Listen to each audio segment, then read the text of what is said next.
Assalamu alaikum warahmatullahi wabarakatuh.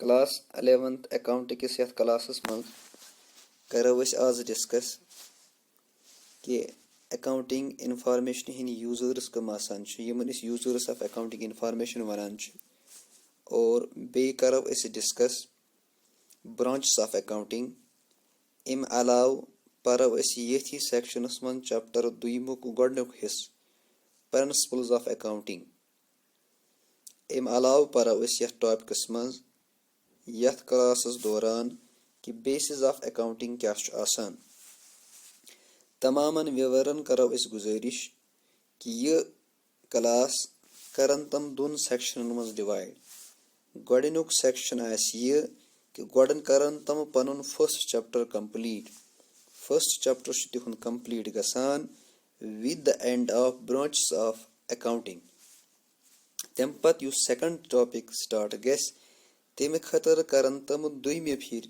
या दोबार ये video वुचनच कोशिश यूजर्स ऑफ अकाउंटिंग इंफॉर्मेशन यम यूजर्स अकाउंटिंग इंफॉर्मेशन यम आसान छ एमिक युस यूजर्स आसान छ इहुन जताय जन ताल्लुक छ अमन छ एस तिमन नफरन वनान या तिमन स्टेक होल्डरन वनान यम डायरेक्टली या इनडायरेक्टली रिलेटेड टू बिजनेस आसान एमन यूजरन छ अकाउंटिंग इंफॉर्मेशन जरूरत लगान यम छ हकान एसे दोन हिस्सन मज users of accounting information usually दोन हिस्सन मज कैटेगराइज करान एकस वनान इंटरनल यूजर्स या इमन प्राइमरी यूजर्स ते वनान दुयम एक्सटर्नल यूजर्स यमन सेकेंडरी यूजर्स ते वनान इंटरनल यूजर्स तम लूक आसान या तम पर्सन आसान यम डायरेक्टली इन्वॉल्व आसान बिजनेस के ऑपरेशन मैनेज करने सत तम नफर या तम पर्सन्स यम डायरेक्टली इन्वॉल्व आसान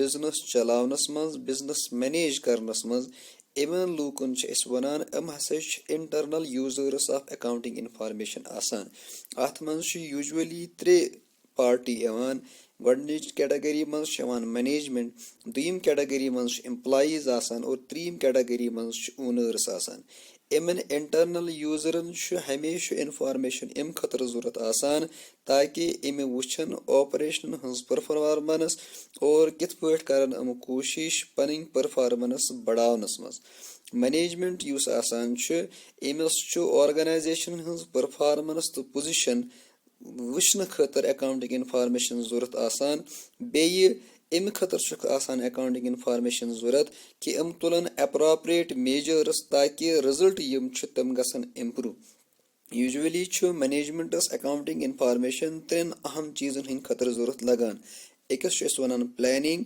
दुयम गो डिसीजन मेकिंग और त्रीम गो कंट्रोलिंग एम्प्लॉई युस आसान अम कंपनी हज फ्यूचर कंपनी हुंद प्रॉफिट वुचित कंपनी हज प्रॉफिटेबिलिटी वुचित पन्निस फ्यूचर रेन्यूमरेशनस तो पन्नी जॉब सिक्योरिटी खतर अकाउंटिंग इंफॉर्मेशन वुचान यानी इमन युस अकाउंटिंग इंफॉर्मेशन जरूरत आसान सह यह आसान कि अम कंपनी हज प्रॉफिटेबिलिटी वुचान और तथ पे डिसाइड अम करान कि सन फ्यूचर रेन्यूमरेशन क्या रोज और सन जॉब कचा सिक्योर ओनर्स यम आसान इमन अहम चीज आसान दरकार अख कि युस एस इन्वेस्टमेंट पन्ने बिजनेस मज करान अथ क्या रिटर्न ऑन इन्वेस्टमेंट तरन अथ पे कचा परसेंटेज रिटर्न यवान यानी युस पन पोस अस लोग अथ पे कोता ज़ानान दुयम कत कि सन यम फंड्स पन्निस बिजनेस मज अम तमाम फंड कत्या सिक्योर यानी हो सकता है कि कंपनी हेके फ्यूचरस मज घाटस मज इत या नुकसानस मज इत और ओनरन हुंद युस फंड यह हेक सेफ या सिक्योर रोजित कहें यिथ पट जन वकिनस रिसेशनुक टाइम चलान और वारियाहन कंपनियन हंद एसेट्स यम या शेयर्स यम तम वकिनस वारियाह कम वैल्यू थावान यमो लूको पनुन पोंस तिमन शेयरन मज इन्वेस्ट कोरमुत तिहंदिस पोंसस वकिनस मोल वारियाह कम. This information is usually presented to the internal users, usually in the form of management accounts, budget forecasts, and financial statements. external users या यमन इस secondary users वनान छु तिम नफर आसान यमन या ते presentस मंज या futureस मंज interest आसि business सैत business किस management किस business किस management छु हालांकि हेकन तमुक part ٲसित की लेकिन यमन छु अख पनुन stake आसान business मंज छु directly या indirectly affect करान business किस कामि कारस इमन मन आसान creditors या suppliers विनतो या lenders विनतो creditors यम आसान यम दारन यमन इस दारो usually suppliers ही आसान यमन निश raw material purchase करान lenderन मन तम institute यवान तम financial institute यवान यम पोंस अस वजम दिवान इमन त्रनवायन पार्टियन credit worthiness the terms of credit यम आसान अमै decide करनस मंज इमन information जरूरत आसान यानी अख lender गोडथ वुछान पोंस इन्वेस्ट करन ब्रो कि इम कंपनी हंस क्रेडिट वर्दीनेस किस और दुयम कि टर्म्स ऑफ क्रेडिट क्या अगर ब अथ कंपनी वजम दिवान छुस कंपनी वल कतिस कालस मंज पोंस वापस करान यह इन्फॉर्मेशन जरूरत आसान इन्वेस्टर्स गई तम नफर यम कंपनी मज पोंस इन्वेस्ट कुरमुत आसक पोटेंशियल इन्वेस्टर तिमन वनान यमो न वन इन्वेस्ट कुरमुत आसान मगर इमन ताकत आसान कि हेकन इन्वेस्ट करित अत बिजनेस मज इमन दोनवायन इन्वेस्टरन या पोटेंशियल इन्वेस्टरन अकाउंटिंग इन्फॉर्मेशन दरकार आसान निम कस्म कि यम सत इमन लगे पता कि सनिस इन्वेस्टमेंटस पे क्या रिटर्न और सन फंड कत्या सेफ feasibility of investment कचा taxation authority यम आसान इमन accounting information taxation purpose खतर जरूरत आसान यानी profit and loss accountस मज युस कंपनी profit कमोमत आस अथ profitस पे certain percentage as tax लागान और इमे खतर इमन accounting information जरूरत आसान customers यम आसान कस्टमरन usually accounting information इम खतर जरूरत आसान कि वुचन अगर कंपनी प्रॉफिटेबल तेल हेके फ्यूचरस मज यह पन गुड्स सप्लाई कर और बे यम गुड्स यह सप्लाई कर तुम गुड्स आसन क्वालिटी गुड्स रेगुलेटरी अथॉरिटीज यानी गवर्नमेंट युस आसान गवर्नमेंटस अकाउंटिंग इन्फॉर्मेशन जरूरत इम खतर आसान कि वुचन कि कंपनी युस आसान यह रूल्स तो रेगुलेशंस फॉलो करान कहें कि ना यम इंटरेस्ट स्टेक होल्डरन तमन इंटरेस्टन तहत यह पकान कि ना यानी हेकान प्रोटेक्ट करित इन्वेस्टरन हंदी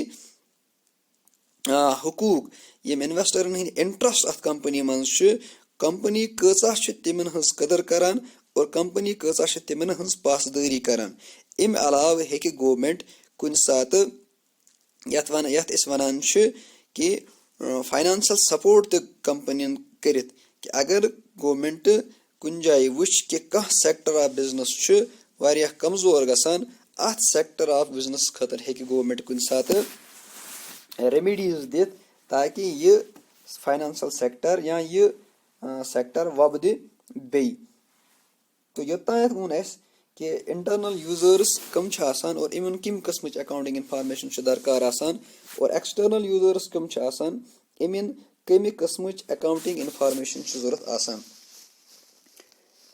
दोयम टॉपिक ब्रांचेस ऑफ अकाउंटिंग हिंद कत्या ब्रांचेस यत अकाउंटिंग हिंद चोरन ब्रांचन हज कत कर्मज financial accounting cost accounting management accounting तो social responsibility accounting financial accounting हुंद सह ब्रांच युस डिटरमाइन दिवान कर फाइनेंशियल परफॉर्मेंस तो financial position it is the process of identifying measuring, recording, classifying, summarizing, analyzing, interpreting and communicating the financial transactions and events. It is primarily concerned with providing financial information. Financial information use branch of accounting provide karan that branch of accounting is vanan ya say gay financial accounting.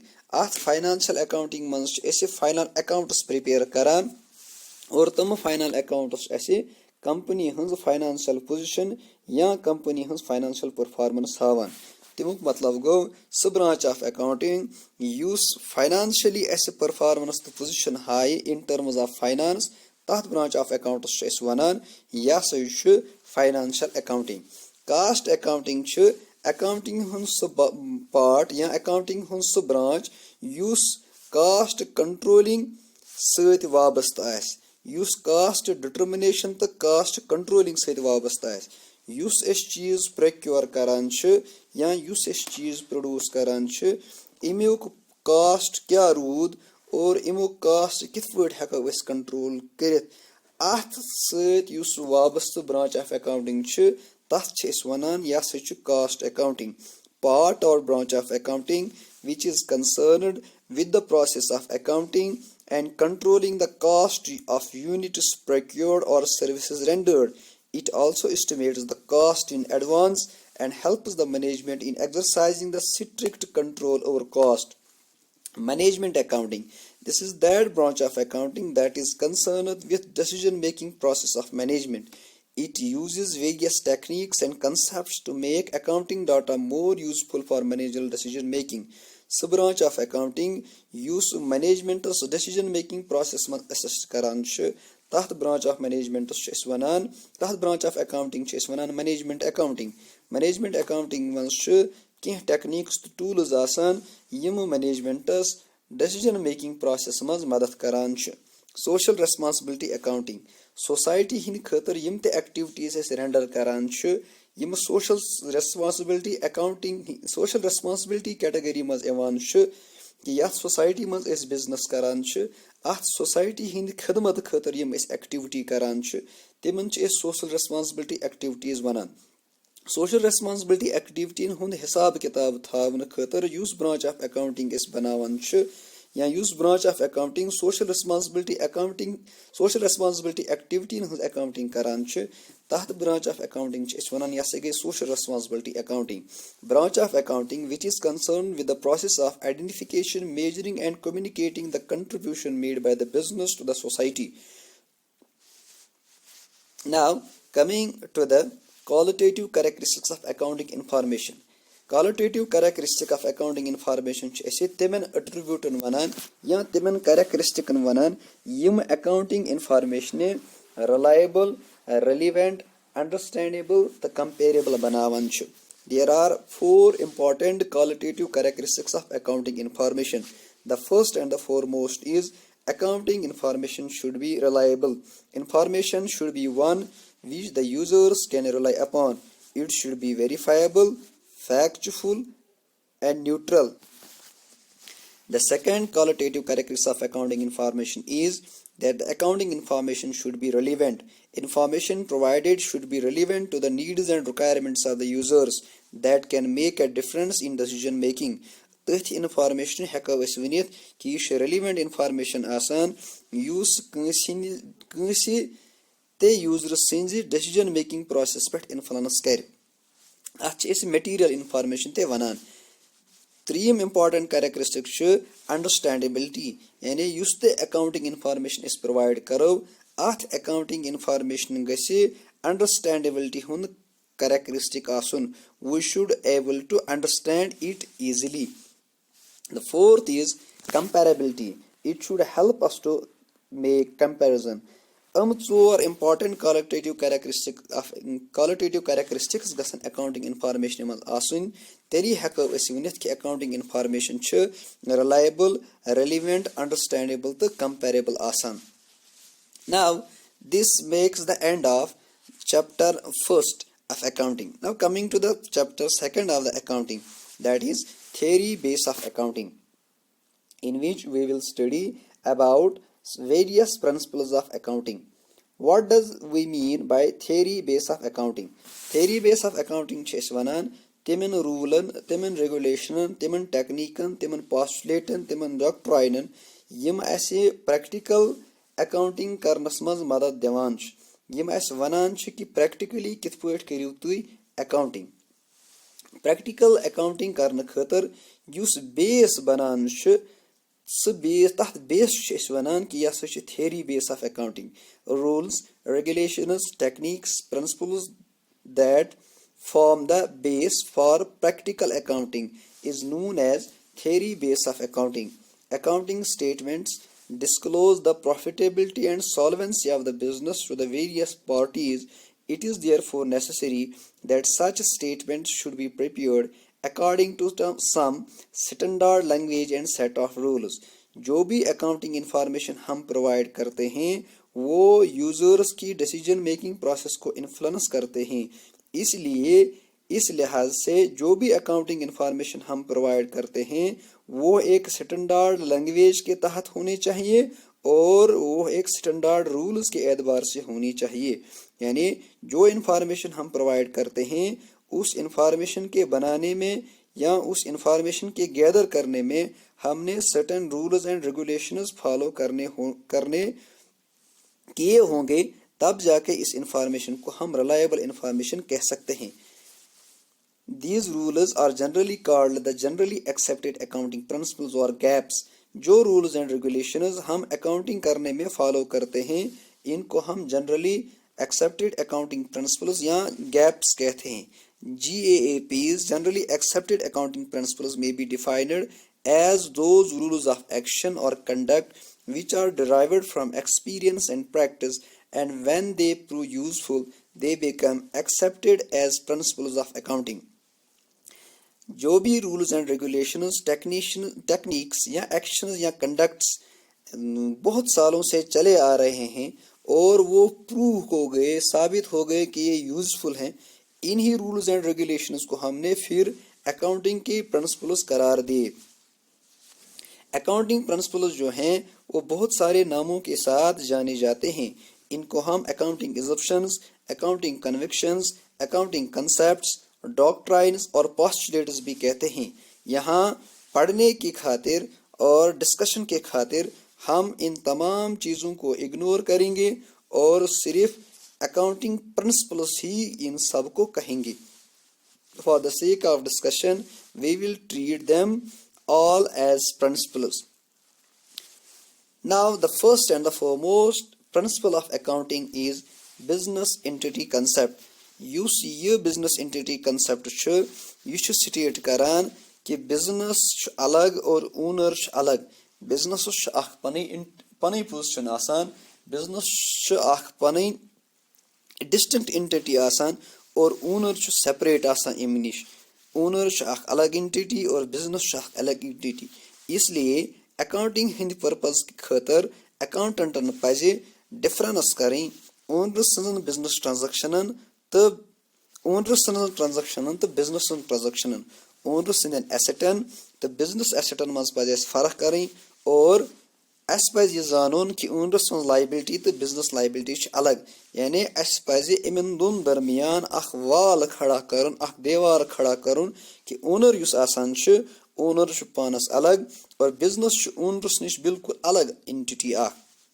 It is according to the business entity concept. یتھ concepts منٛز چھُ أسۍ accounting ہمیشہ کران from the point of view of business, not from the point of view of owner.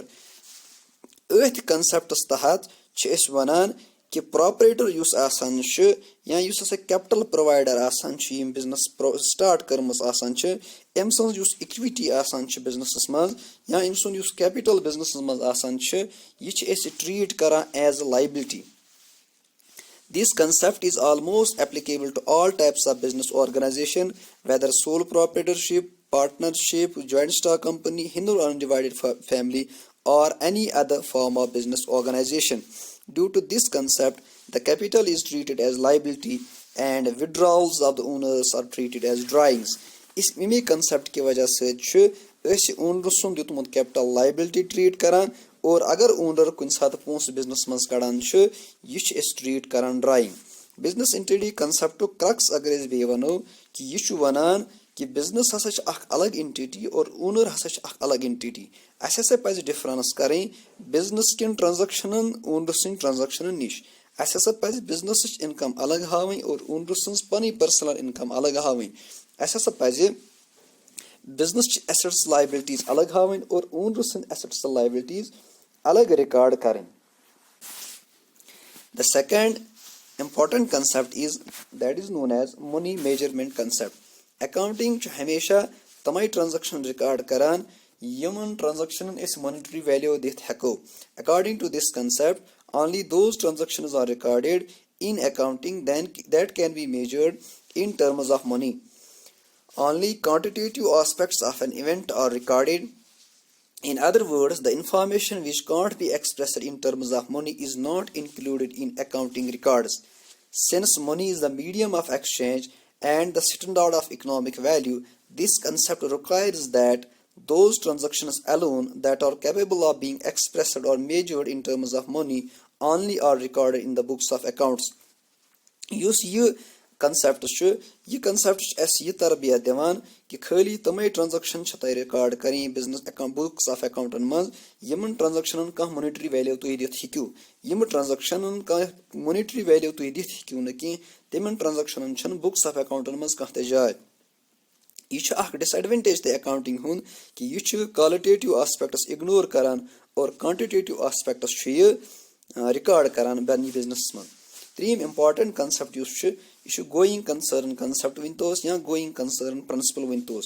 گویِنگ کنسٲرن ونان کہِ account یُس ہسا بِزنس آسان چھُ بِزنس ہسا چھُ اکھ کنٹِنیو پروسیس. یہِ ہسا چھُ أکِس فور سیٖن پیٖریڈ خٲطرٕ بِزنس سٹارٹ کٔرمٕژ. یُس اونر آسان چھُ أمِس نسا چھُنہٕ کانٛہہ تہِ انٹینشن آسان نہ چھِ أمِس نیسسٹی آسان کہِ یہِ کرِ یہِ بِزنس کلوز.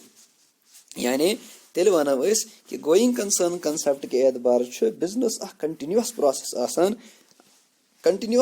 آسان. Business is a going concern. It will continue its operations for the foreseeable future. The owner has neither intention nor necessity to close the business. It is also known as continuity assumption. It is on this concept that assets are recorded at their original value and depreciation is charged on these assets without reference to their market value. Going concern concept کیٛاہ چھُ تیٚلہِ وَنان؟ Going concern concept چھُ یہِ کَتھ وَنان کہِ business چھُ اکھ کنٹِنیو پروسیس. یہِ ہسا چھُ واریاہس کالس روزان چلن واجیٚنۍ کٲم. اونر یُس آسان چھُ أمِس ہسا چھُنہٕ یہِ غرضٕے آسان أسۍ بِزنس سٹارٹ کرن وِزِ کہِ مےٚ گژھِ یہِ بِزنس پگہہ بنٛد رٲژ بنٛد یا یِنہٕ والٮ۪ن 10 ؤرین منٛز گژھِ بنٛد بٔلکہِ أمِس چھُ یی غرض آسان کہِ ییٖتِس کالس یہِ بِزنس چلہِ تیٖتِس کالس چلاون بہٕ یہِ بِزنس. ترٛیِم کنسپٹ پیٖریاڈِک کنسپٹ یا پیٖریوڈسٹی کنسپٹ یا اکاونٹنگ پیٖریڈ کنسپٹ. یِژھ گرِ أسۍ یہِ وَنو کہِ اکاونٹنگ ہٕنٛز لایف چھِ کنٹِنیوس آسان بِزنسٕچ لایف چھِ کنٹِنیوس آسان اور یہِ ہیٚکہِ نہٕ ختم گٔژھِتھ کینٛہہ چوٗنکہِ أسۍ چھِ اکاونٹنگ منٛز کنسٲرن آسان یتھ سۭتۍ کہِ أسۍ وٕچھو سانہِ کمپنی ہٕنٛز پٔرفارمنس یا سانہِ کمپنی ہٕنٛز پوزِشن کیٛاہ چھِ.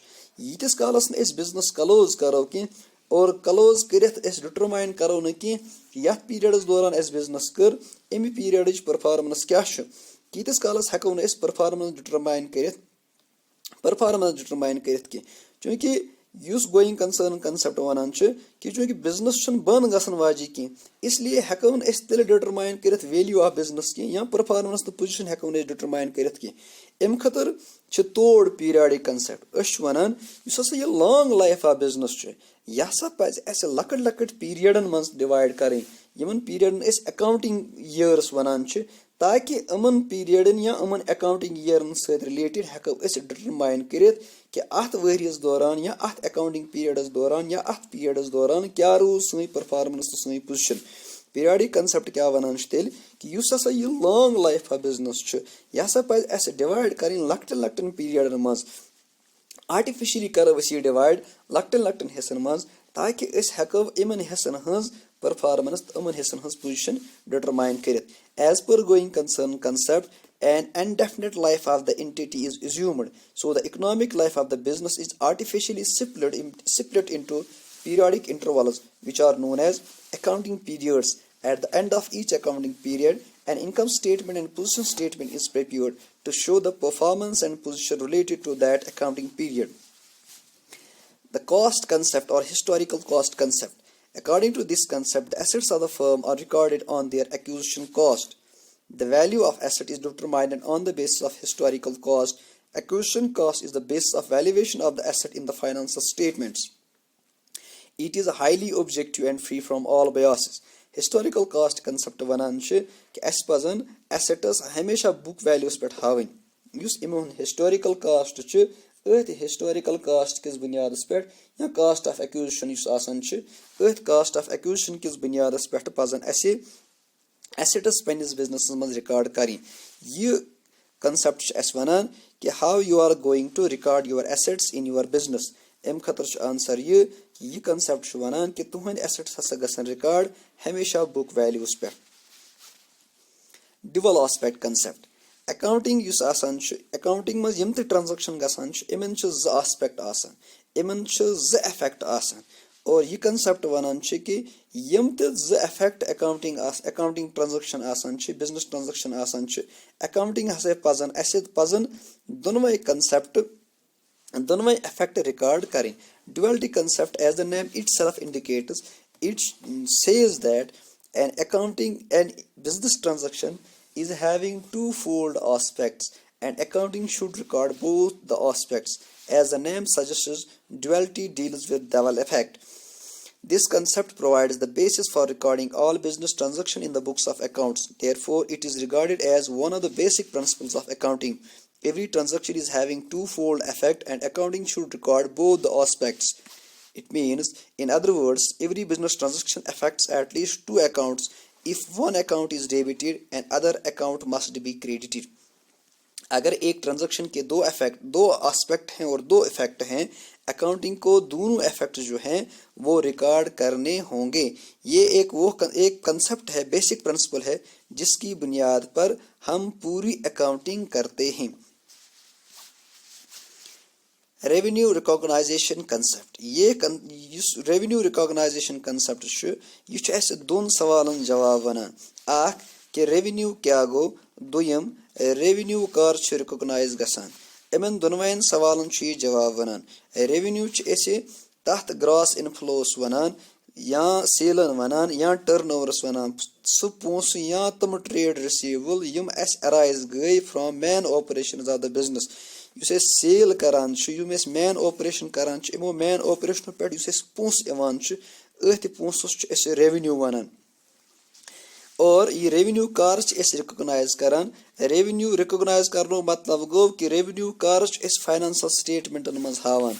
पन्निस पोजिशन पन्निस परफॉर्मेंस स्टेटमेंटस मज कर सेल्स हावान और अथ क्या बेस बनावान कि कुस ट्रांजैक्शन हावन पन्निस फाइनेंशियल स्टेटमेंटस. वनान रेवेन्यू रिकॉग्नाइजेशन कंसेप्ट वनान कि रेवेन्यू हसा तम वक्त रिकॉग्नाइज गसान यम वक्त यह ट्रांजैक्शन गसान. अत मज कैश रिसीट या कैश पेमेंट कंसिडर करान कह. Recognisation of revenue means recording revenue in the income statement. Revenue recognisation concept तेल वनान कि रेवेन्यू क्या गो और रेवेन्यू कर रिकॉग्नाइज गसान. रेवेन्यू रिकॉग्नाइज करने मतलब गो कि रेवेन्यू कर पन्निस फाइनेंशियल स्टेटमेंट्स या पन्निस इनकम स्टेटमेंट्स मज कर रेवेन्यू हावान. अत सवाल जवाब दिन खतर वनान कि रेवेन्यू हसा तम वक्त रिकॉर्ड गसान या रेवेन्यू तम वक्त रिकॉग्नाइज गसान यम वक्त यह इवेंट आइडेंटिफाई गसान. अत मज कास्ट अत मज कैश रिसीट या कैश पेमेंट वुचान कह. Matching concept.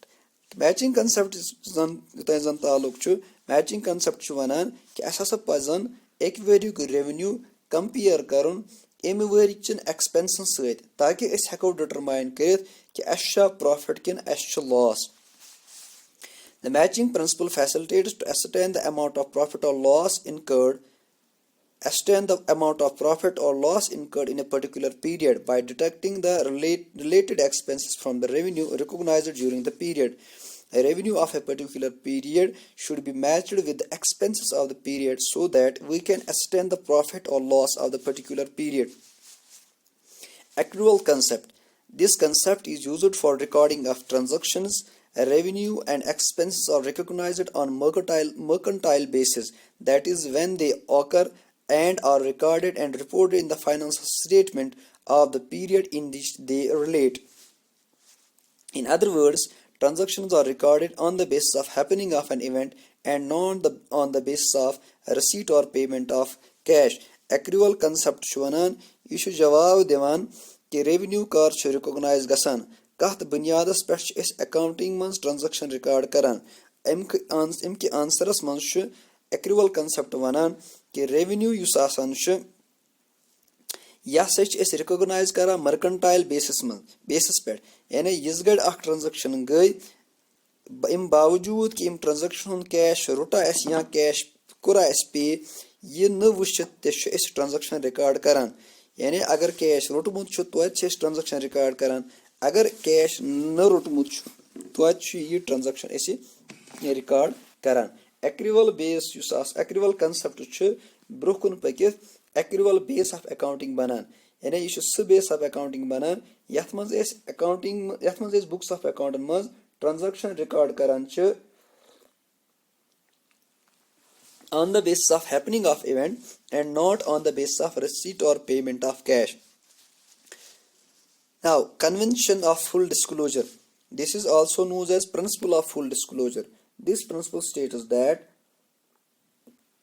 accounting should disclose each and every bit of information that is necessary for the users.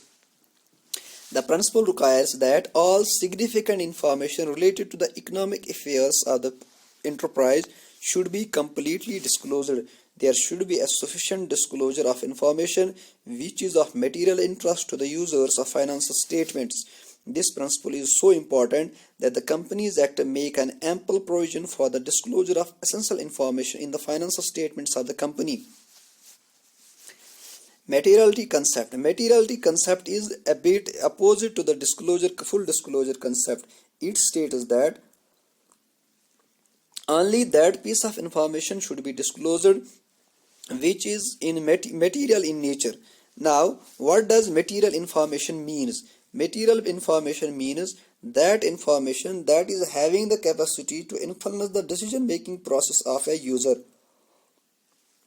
This concept states that only material information should be disclosed. According to the American Association of Accounting and American Accounting Association, an item should be regarded as material if there is reason to believe that knowledge of it would influence decision of informed investor. This principle is exception to the full disclosure concept. According to this, the items having insignificant effect or being irrelevant to the users not need to be disclosed. Convention of consistency or consistency principle. Consistency principle is concerned with the methods that we are using while doing accounting. It states that we should be consistent with the methods and techniques that we are using. हम जो methods और techniques इस्तेमाल करते हैं accounting करने के लिए वो उन methods और techniques में हम consistent होने चाहिए यानी हम frequent changes नहीं करनी चाहिए हमें frequent changes नहीं करनी चाहिए कि एक साल हमने एक मेथड इस्तेमाल किया और दूसरे साल हमने दूसरा मेथड इस्तेमाल किया इसकी वजह से जो कंपैरेबिलिटी कैरेक्टरिस्टिक्स ऑफ अकाउंटिंग इंफॉर्मेशन है वो खत्म हो जाएगा। ये कंसेप्ट उन मेथड्स में इस्तेमाल ज़्यादा हो जाता है जिनमें हमें एक ट्रांजैक्शन रिकॉर्ड करने के लिए मुख्तलिफ मेथड्स हैं। मिसाल के तौर पर डेप्रिसिएशन जब हम कैलकुलेट करते हैं तो डेप्रिसिएशन कैलकुलेट करने के लिए हमारे पास बहुत सारे मेथड्स हैं। तो इस प्रॉब्लम को सॉल्व करने के लिए कंसिस्टेंसी कंसेप्ट हमें यह कह रहा है कि आपको अपने मेथड्स रूल्स एंड रेगुलेशंस में हमेशा कंसिस्टेंट रहना चाहिए। This principle states that the methods and the principles should remain consistent from one year to another year. There should be no frequent change in the rules, principles, and methods. If there is no consistency in the methods, characteristics of comparability will not be there in the information. Prudence concept. Prudence concept is also known as playing safe concept. Also known as playing safe concept states that all the anticipated losses should be recorded in books of accounts, but all anticipated profits or unrealized gains should be ignored. हमें future में दिखने वाला profit जो है वो record करने की ज़रूरत नहीं है, लेकिन फ्यूचर में होने वाला लॉस जो है उसके लिए हमें ज़रूरी प्रोविजंस क्रिएट या प्रोविजंस मेक करने चाहिए। एंटिसिपेट नो प्रॉफिट्स बट पे for all losses. Conservation is the policy of playing safe. Due to this principle, the provisions are made for all known liabilities and losses, even though the amount cannot be determined with certainty. Now coming to the next topic, that is base of accounting. what are the bases on which accounting is done, or what is the base due to which we are recording business transaction in books of accounts. There are two bases of accounting. First is known as cash base of accounting, and second is known as accrual base of accounting. Cash base of accounting. Cash base of accounting is that base of accounting in which cash receipt or cash payments are made base for recording a transaction in the books of accounts. अगर किसी transaction में हमने cash receive किया है या cash पे किया है, उसी ट्रांजैक्शन को हम बुक्स ऑफ अकाउंट्स में रिकॉर्ड करते हैं. अगर अथ ट्रांजैक्शन मज कैश रिसीव कोरमुत छुन एस की या कैश पे कोरमुत छुन एस की, यथ बेस ऑफ अकाउंटिंग तहत छुन तथ ट्रांजैक्शन कह ते जाय बनान बुक्स ऑफ अकाउंट्स मज. It is that base of accounting in which only those transactions are recorded in which either cash has been received or paid. Transactions in which cash has not been received or paid are not considered for recording. For example, अगर 2019 में 3,20,000 की sales हो गई हैं, इनमें cash sales 1,50,000 की थी और क्रेडिट सेल्स 1,70,000 की थी. या तो एग्जाम्पल निम एग्जाम्पल सत गस क्लियर कि कैश बेस ऑफ अकाउंटिंग क्या वनान. अगर 2019 मज 3,20,000 सेल कर, मगर इमो 3,20,000 मज 1,50,000 रुपये ऐसे कैश सेल कोरमुत और 1,70,000 वजन कोरमुत. कैश बेस ऑफ अकाउंटिंग वनान कि यथ ट्रांजैक्शन या यीतिस हनस हिस्सस ऐसे कैश रिसीव कोरमुत त्यूती हन हिस्स सानि वहरियुक रेवेन्यू और इसी हन हेकोन ऐसे बुक्स ऑफ अकाउंटन मज रिकॉर्ड करित. यथ हन हिस्सस ऐसे कैश रिसीव कोर न की सहन हिस्स हक थावान बुक्स ऑफ अकाउंटन मज रिकॉर्डिंग हिन खतर की. In the year of 2019, only the sales amounting to 1,50,000 will be considered as revenue since cash has been received for only 1,50,000. This base of accounting is usually used by small business enterprises and is used mainly by doctors and lawyers. Now the second base, that is known as accrual base. This accrual base is following the accrual concept. Accrual concept हमने discuss किया.